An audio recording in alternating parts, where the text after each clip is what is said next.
Hello, so welcome to the channel being persistent and पिछले दो parts में जैसे हमने मैनेजमेंट की कुछ थियोरीज देखी थी, तो इस भी पार्ट में हम मैनेजमेंट की और एक थियोरी लेके आए हैं। अगर आप चैनल पे नए हो तो लाइक एंड सब्सक्राइब ज़रूर कीजिएगा सो जिससे आपको नोटिफिकेशंस मिलती रहेगी। सो आज हम देखने वाले हैं bureaucratic theory of management by Max weber. जैसे हमने फर्स्ट पार्ट में देखा था कि हेनरी फ्योल की थ्योरी थी, ठीक है, प्रिंसिपल्स ऑफ मैनेजमेंट। उसके बाद हमने देखा कि Taylor's principle of scientific management. अभी हम देखने वाले हैं कि bureaucratic principles of management by Max Weber. So इसके बारे में जानना ज़रूरी है कि ये मैक्स वेबर था कौन। तो मैक्स वेबर जो है वो is from 1864 up to 1920। At the end of the 19th century it was German sociologist. वो कौन था?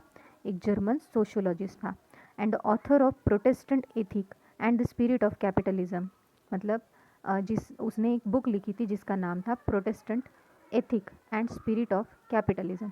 मतलब जो भी एथिक्स की फॉलो किए जाने चाहिए मैनेजमेंट में, या फिर जो कैपिटलिज्म की जो कंसेप्ट है वो उसने इस बुक में डिस्क्राइब की थी।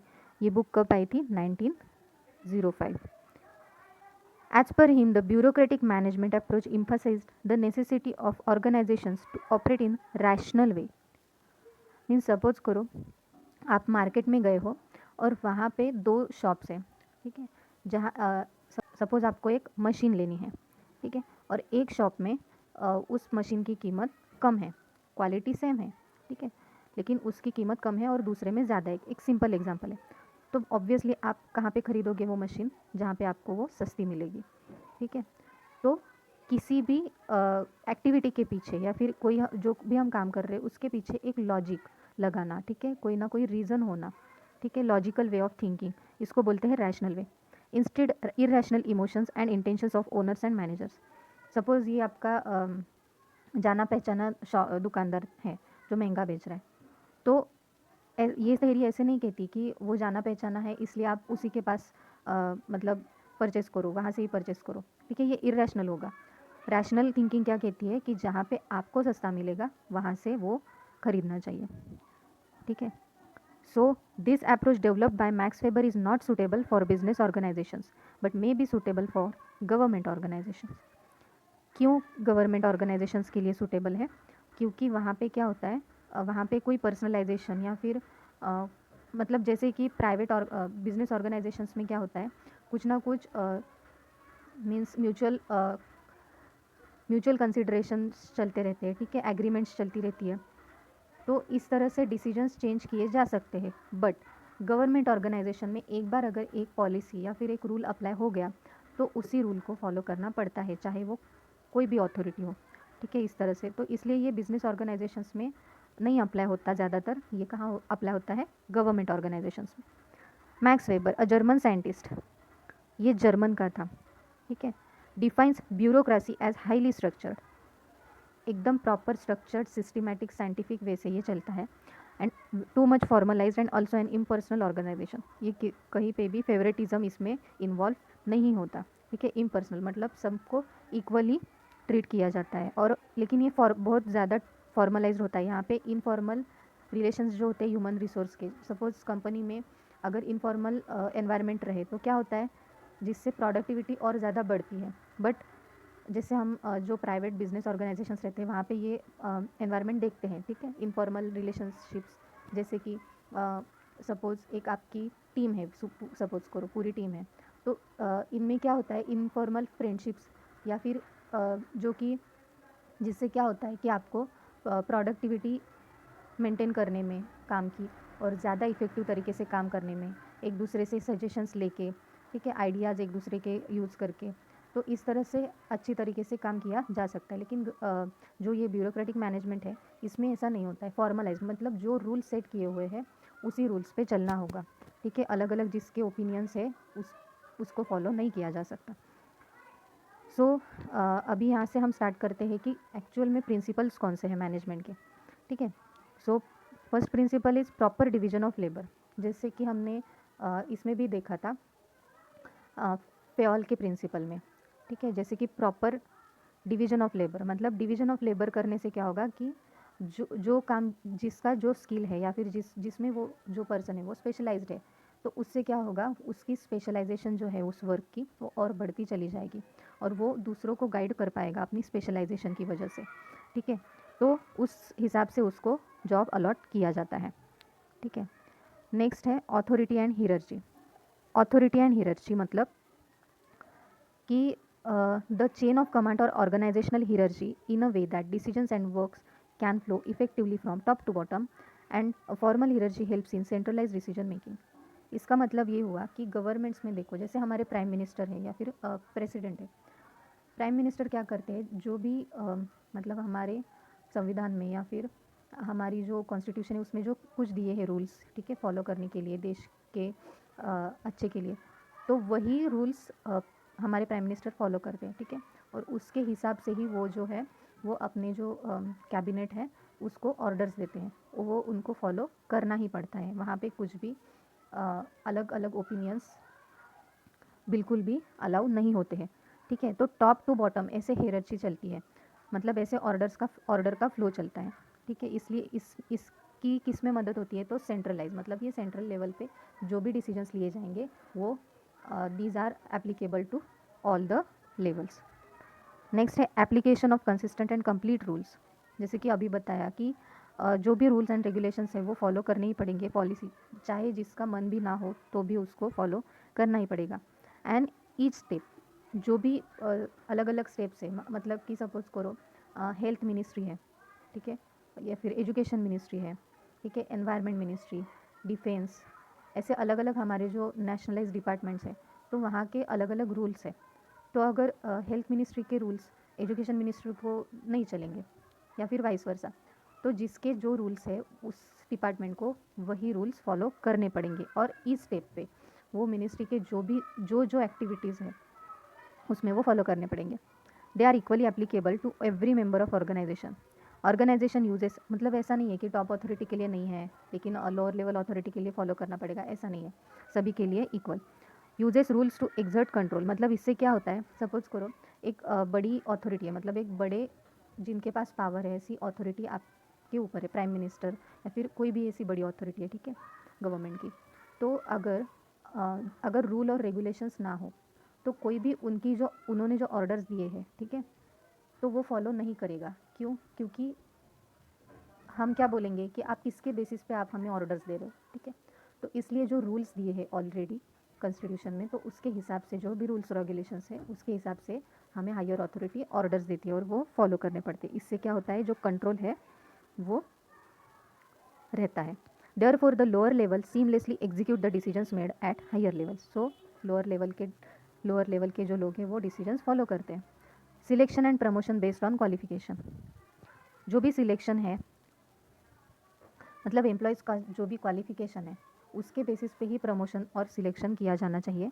अगर मतलब हम एक कंपनी में गए गवर्नमेंट की, ठीक है, और गवर्नमेंट की जो बड़ी अथॉरिटी है उसका जो मतलब जो कैंडिडेट गया है वहाँ पे इंटरव्यू देने के लिए, तो वो उसका क्या है, रिलेटिव है, ठीक है, उसके पास इतनी क्वालिफिकेशंस भी नहीं है, लेकिन उसके बेसिस पे वो वहाँ पे उसको कंपनी में नहीं लिया जा सकता। जो भी एग्ज़ाम है या फिर जो भी प्रोसीजर है उससे ही उसको जाना पड़ेगा, ठीक है। The selection and promotion worker should be based on equalisation like skills, experience, उसका कितना एक्सपीरियंस है, कौन सी कंपनी से आया है, पहले कहाँ काम किया है, उसका एज देखा जाएगा। ऐसा नहीं कि 60 मतलब 50 मतलब एज लिमिट है 30 और आप 50 का जो कैंडिडेट है वो आपका रिलेटिव इसलिए उसको रख रहे हो, ऐसा बिल्कुल भी नहीं होता। It should not be influenced by personal relations and benefits. Training is job requirements and skills. मतलब अगर उसको सपोज करो उसके पास आपके पास एक कैंडिडेट आया है, उसकी एज लिमिट भी ओके है, क्वालिफिकेशंस भी अच्छा है, लेकिन उसने पहले जिस कंपनी में काम किया है वो अलग था, लेकिन अभी यहाँ पे जो काम करेगा वो अलग है, तो उसके लिए उसको किसकी ज़रूरत पड़ेगी, ट्रेनिंग की ज़रूरत पड़ेगी, ठीक है, जो जॉब रिक्वायरमेंट्स के बेसिस बेसिस पे दी जाएगी। There is a difference between management and other parts of organisation and training and improving skills of management is important, ठीक है। धीरे धीरे वो क्या करता जाएगा, ट्रेनिंग लेते जाएगा, स्किल्स को इम्प्रूव करते जाएगा और वो जॉब के लिए परफेक्ट कैंडिडेट कहलाएगा। इम्पर्सनैलिटी, जैसे कि अभी बताया कि बिल्कुल भी पर्सनल व्यू से कैंडिडेट को ना देखते हुए, या फिर कोई भी हमारी जो एम्प्लॉयज़ है वो ह्यूमन रिसोर्स है, ठीक है, एक कंपनी का जो मैनेजर है वो क्या करता है, सारे एम्प्लॉयज़ को इक्वली ट्रीट करता है। ऐसे नहीं करता है कि हाँ, फेवरेटिज़म नहीं करता है, ठीक है। तो जो रूल्स है वो सारे लोगों को इक्वली एप्लीकेबल होते हैं। Employees should be treated equally. They also treat all customers equally and do not allow individual differences to influence them. Relationship among members of organization is on the basis of position and not based on personality. Suppose एक छोटा सा दुकान है, ठीक है, हमारे relatives का। तो वहाँ पे अगर हम जाते हैं तो ठीक है, वहाँ पे वो कंसेशन दे सकते हैं कि ठीक है, हाँ ले जाओ, फ्री ले जाओ चॉकलेट्स, ऐसे करके, ठीक है, या फिर कुछ कंसेशन डिस्काउंट्स देते। लेकिन अगर आप बड़े शॉप में जाओ, ठीक है, या फिर करो मल्टीनेशनल शॉप में जाओ, रिलेटिव होने के बाद, रिलेटिव या फिर वो जाना पहचाना होने के बाद भी हमें वहाँ पे क्या करना पड़ेगा, जो भी उसकी प्राइस है प्रोडक्ट की वही पे करनी पड़ती है। तो same applicable in this concept that impersonality, ठीक है, उसकी जो पोजीशन है उसके हिसाब से उसको ट्रीट किया जाएगा, ना कि पर्सनैलिटी के बेसिस पे, ठीक है, उसके क्वालिफिकेशंस, उसकी स्किल, एक्सपीरियंस, ठीक है, उसकी जो पोजीशन है उसके हिसाब से। Achievement based advancement, promotions with in an organization should be based solely on achievement, experience and technical qualification. Personal favors, relationship or personality traits should not factor into personal decisions. वही इसमें भी बताया गया है कि अगर सपोज एक candidate को आपने अपॉइंट किया भी है, और अगर वो ठीक है, जाना पहचाना है, उसकी क्वालिफिकेशन भी अच्छी है, लेकिन उसका जो स्किल है, वो टैलेंट है, वो कब दिखेगा, जब वो ग्रो करता चला जाएगा फर्म में या कंपनी में, जब वो अपनी अचीवमेंट्स दिखा पाएगा, ठीक है, वो अपना जो अपने आप को प्रूफ करता जाएगा, तभी उसके बेसिस पे ही उसको जो है कंसिडर किया जाएगा, ठीक है। तो यहाँ तक हमने जो प्रिंसिपल्स देखे, तो यहाँ तक आपको समझ में आ गया होगा कि कैसे ब्यूरोक्रेटिक मैनेजमेंट, मतलब इसमें बहुत ज़्यादा फॉर्मेलिटी होती है, रूल्स एंड रेगुलेशंस होते हैं, इन शॉर्ट में बता रही हूँ, ठीक है, और वो सभी लेवल को इक्वली फॉलो करने ही पड़ते हैं, ठीक है। यहाँ पे इनफॉर्मल ह्यूमन रिसोर्स रिलेशनशिप्स का कोई भी मतलब इन्वॉल्वमेंट नहीं होती, और यहाँ पे इम्पर्सनल कॉन्सेप्ट को बहुत ज़्यादा इम्पोर्टेंस दिया जाता है। अभी यहाँ पे मतलब इन शॉर्ट में ये एक रिजिड कॉन्सेप्ट है, ऐसे बोल सकते हो आप। तो अभी इसी वजह से इस पर कुछ क्रिटिसिज्म भी हुए, ठीक है, इसमें जो प्रिंसिपल्स है इसको क्रिटिसाइज़ किया है बहुत। उसके रीजंस क्या है क्रिटिसिज्म के, कि limited scope for human resource, मतलब जो अगर कुछ एम्प्लॉयज़ फ्रेशर्स, न्यू फ्रेशर्स अगर अपॉइंट किए जाए और उनके कुछ नए नए ह्यूमन आइडियाज़ हो, उनके कुछ टेक्निक्स हो, ठीक है, जो वो पहले एक्सपीरियंस से सीख के आए हैं, तो उसको बिल्कुल भी कंसिडर नहीं किया जाता, सिर्फ रूल्स एंड रेगुलेशंस को ही फॉलो किया जाता है। The emphasis only on rules and regulations, there will be unnecessary delays in decision making due to formalities, मतलब बहुत ज़्यादा फॉर्मेलिटीज़ होती है, और हर बार जो टॉप अथॉरिटी है उस मतलब वहाँ पे डिसीजंस, सेंट्रलाइज डिसीजन प्रोसीजर होता है, तो इसलिए उनके ही डिसीजंस फॉलो करने पड़ते हैं, तो इसलिए बहुत बार क्या होता है कि डिसीजंस में लेने में देरी हो जाती है, ठीक है। अगर कोई इमीडिएट डिसीजंस लेना हो, कोई अनसर्टनटी आ जाए और इमीडिएट डिसीजन लेना हो, तो उसके सपोज़ अभी जो पाकिस्तान में जो अटैक हुआ किया था हमारे इंडियन ने अंडर प्राइम मिनिस्टर मोदीज़, मतलब जो प्राइम मिनिस्टरशिप था, तो प्राइम मिनिस्टर जी ने क्या किया था कि जो हमारी आर्मी है, ठीक है, हमारा जो मतलब हमारे जवान हैं, उनको अपने आप मतलब कुछ भी ऑर्डर्स इनकी तरफ से नहीं दिए गए। वो क्या बोले कि आप अपने हिसाब से जो भी है वो मतलब जो भी आपको टेक्निक्स यूज़ करनी है या फिर जो भी आपको डिसीजंस लेने हैं, वो उनके ऊपर छोड़ दिए थे। तो इससे क्या हुआ कि क्योंकि कंडीशन बहुत ज़्यादा नाजुक थी उस समय, तो हर बार अगर प्राइम मिनिस्टर की ऑर्डर लेते तो उस समय क्या हो जाता कि ऐसा भी हो सकता था कि हमें बहुत ज़्यादा नुकसान हो सकता था। तो इसलिए प्राइम मिनिस्टर जी ने क्या किया कि डिसीजंस उन पर ही सौंप दिए। तो इस तरह से मतलब कभी तो, लेकिन गवर्नमेंट में ऐसा नहीं होता है। अगर प्राइम मिनिस्टर ऐसे अलाउ करते हैं, मतलब जो टॉप अथॉरिटी है वही जब अलाउ कर दे तभी ऐसा हो पाएगा। Coordination and communication hampered because of to much formality होती है, ठीक है, यहाँ पे, और जिसकी वजह से क्या होता है फिर नहीं ये रूल है, इसको ही हमें फॉलो करना पड़ेगा। अगर एक कैंडिडेट या फिर एक कोई एम्प्लॉय ऐसे बोलता है कि नहीं इससे ऐसा हो जाएगा, इससे नुकसान होएगा, लेकिन ऐसा बिल्कुल भी नहीं है। और कम्युनिकेशन भी नहीं हो पाता फिर। हाँ, जो रूल्स दिए वही फॉलो करने हैं, तो क्या किसी से क्या आइडियाज़ वगैरह क्या पूछेंगे, जो काम दिया है वही करो। इसलिए कोऑर्डिनेशन और कम्युनिकेशन भी उस पर भी अफेक्ट पड़ता है। Involve lot of paper work बहुत ज़्यादा होता है। अभी थोड़ा कम हो गया होगा, लेकिन मोस्टली गवर्नमेंट ऑफिसेस में अभी भी बहुत ज़्यादा पेपर वर्क होता है। Has just too much level of authority and which results in lot of wastage of time and effort of and money. So जिसकी वजह से डिसीजन मेकिंग में डिले हो जाता है, जिससे बहुत ज़्यादा टाइम जाता है। ठीक है, बहुत ज़्यादा मतलब पहले लोअर लेवल से, फिर उसकी मिडल लेवल, फिर टॉप लेवल, फिर वो वहाँ से यहाँ, यहाँ से वहाँ, ऐसे करते करते इसमें बहुत टाइम चला जाता है। और हमारे जो रिसोर्सेस है जैसे कि पैसे वगैरह, तो ये भी बहुत ज़्यादा इसमें वेस्ट हो जाते हैं। Too much formality, bureaucratic approach is not suitable for business organisation and suitable for government, जैसे कि हमने पहले ये देखा था। Too much importance is given to the technical qualification of employees for promotion and, मतलब जो उनके पास जो टेक्निकल, सपोज एक इंजीनियर कैंडिडेट है तो उसके पास जो भी टेक्निकल क्वालिफिकेशन है, ठीक है, तो उसके बेसिस पे ही उसका प्रमोशन या ट्रांसफ़र किया जाएगा।